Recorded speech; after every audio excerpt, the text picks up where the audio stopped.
नमस्कार, मैं हूं विवेक शर्मा। पंजाब केसरी टीवी चंडीगढ़ दिख रहे हैं आप। आज बात करेंगे राजस्थान की पुरानी सियासत की। पूरे देश में आजादी के बाद कांग्रेस की लहर थी और सत्ता में भी कांग्रेस थी, लेकिन पहले ही चुनाव में कांग्रेस के पसीने छूट गए। मुख्यमंत्री पद के दावेदार अपनी सीट तक नहीं बचा पाए। आखिरकार क्या है ये पुराना इतिहास? चलिए आपको इस खास रिपोर्ट में दिखाते हैं। राजस्थान का सियासी सफरनामा। पहले विधानसभा चुनाव में क्यों कमजोर पड़ी कांग्रेस, जब मुख्यमंत्री ही हार गए चुनाव। राजस्थान में पहली बार साल 1952 में हुए चुनाव। क्या राजशाही के दौर में कमजोर थी लोकशाही? बात उन दिनों की है जब देश आजाद हुआ था, संविधान बना दिया गया था और राज्यों में विधानसभा चुनावों की प्रक्रिया शुरू हो गई थी। राजस्थान में भी पहली बार साल 1952 में विधानसभा चुनाव होने थे। देश में कांग्रेस पार्टी सत्ता में थी, कांग्रेस का सिक्का चलता था, लेकिन राजस्थान में कांग्रेस ने राजशाही के आगे कुछ इस तरह से पटखनी खाई कि उनके अपने कद्दावर मुख्यमंत्री ही चुनाव हार गए।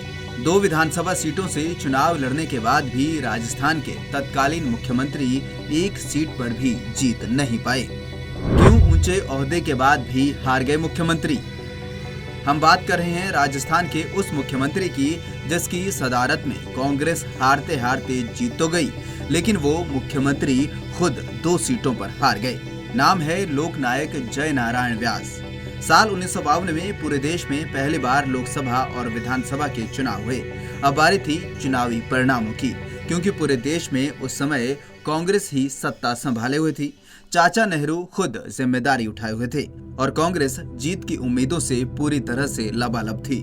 राजस्थान में भी कांग्रेस को भारी बहुमत से जीतने का ओवर कॉन्फिडेंस था, लेकिन राजे रजवाड़ों के राज्य में कांग्रेस को अपनी नया पार करने में काफी दिक्कतें उठानी पड़ी। इस चुनाव में कांग्रेस का नेतृत्व कर रहे थे तत्कालीन मुख्यमंत्री लोकनायक जय नारायण व्यास। उन्होंने पार्टी को जितवाने के लिए जी तोड़ मेहनत भी की थी, लेकिन खुद अपने लिए प्रचार करना शायद भूल गए थे। इसीलिए चुनावी नतीजे भले ही कांग्रेस के पक्ष में आए हों, लेकिन ये नतीजे जय नारायण के विपरीत थे। जय नारायण व्यास ने 2 सीटों पर चुनाव लड़ा था और उन्हें दोनों ही सीटों पर हार का सामना करना पड़ा। व्यास ने जालौर ए और जोधपुर शहर बी से चुनाव लड़ा था। व्यास के सामने जोधपुर शहर से महाराजा हनुमंत सिंह चुनाव मैदान में थे। इस चुनाव में जहां हनुमंत सिंह को 11,000 से अधिक वोट मिले, तो वहीं जय नारायण व्यास को मात्र 3,159 वोट ही पड़े। वहीं दूसरी सीट यानी जालौर से व्यास के सामने जागीरदार माधो सिंह को उतारा गया। यहाँ भी जय नारायण को महज 3,712 वोट ही पड़े और उनके प्रतिद्वंदी माधो सिंह को 12,896 वोट मिले और इस तरह से जय नारायण व्यास अपनी ही सीट बचाने में कामयाब नहीं हो पाए। चुनाव हारने के बाद भी कैसे बने मुख्यमंत्री?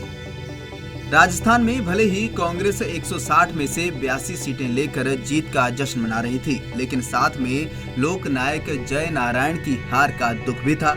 ऐसे में अब पेंच फंसा मुख्यमंत्री किसे बनाया जाए, और फिर कांग्रेस की निगाह पिछली सरकार में जय नारायण व्यास के डिप्टी सीएम रहे टीकाराम पालीवाल पर आ टिकी। टीकाराम को राजस्थान का मुख्यमंत्री बना दिया गया, लेकिन यह बदलाव कुछ समय के लिए ही हुआ, क्योंकि राजस्थान में जय नारायण व्यास के समर्थक ज्यादा थे और उनके खेमे से लगातार जय नारायण व्यास को मुख्यमंत्री बनाए जाने की आवाजें उठने लगी। तो वहीं दूसरी ओर मुख्यमंत्री टीकाराम भी पद पर बने रहना चाहते थे और लगातार अपनी चाल चल रहे थे, लेकिन जय नारायण की चाल के आगे उनकी सारी प्लानिंग धरी की धरी रह गई। वो ऐसे कि राजस्थान के किशनगढ़ से विधायक चांदमल मेहता ने अपनी सीट से इस्तीफा दे दिया और लोकनायक जय नारायण को उपचुनाव लड़ने का न्योता दिया। जय नारायण व्यास ने उपचुनाव लड़ा और जीत गए। फिर क्या था? दिल्ली से एक फरमान आया और टीकाराम पालीवाल ने मुख्यमंत्री की गद्दी छोड़ दी और एक बार फिर लोकनायक जय नारायण व्यास 1 नवंबर 1952 को राजस्थान के मुख्यमंत्री बन गए और पालीवाल को फिर से उप मुख्यमंत्री बना दिया गया। क्यों हार गए थे जय नारायण व्यास? कहा जाता है कि जय नारायण को हराने में उनके अपनों का भी भरपूर हाथ था, लेकिन उनके अपने ही उनकी सियासत पर भारी पड़ जाएं, ऐसा हो नहीं सकता था। ये बाजी तो कहीं और से किसी और ने पलटी थी। नाम था महाराजा हनुमंत सिंह।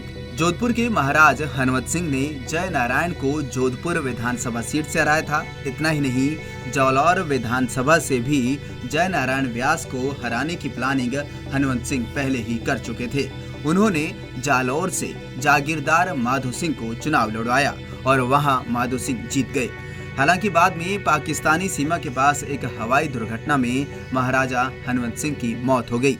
जानकार बताते हैं कि अगर हनुमत सिंह की हादसे में मौत नहीं होती तो आज राजस्थान की सियासत का इतिहास कुछ और ही होता। तो ये थी आजादी के बाद राजस्थान के पहले विधानसभा चुनाव और दूसरे मुख्यमंत्री जय नारायण व्यास की पूरी कहानी। तो आज के लिए बस इतना ही। फिर किसी नए मसले के साथ आपके सामने हाजिर होंगे। तब तक के लिए दीजिए इजाजत। नमस्कार।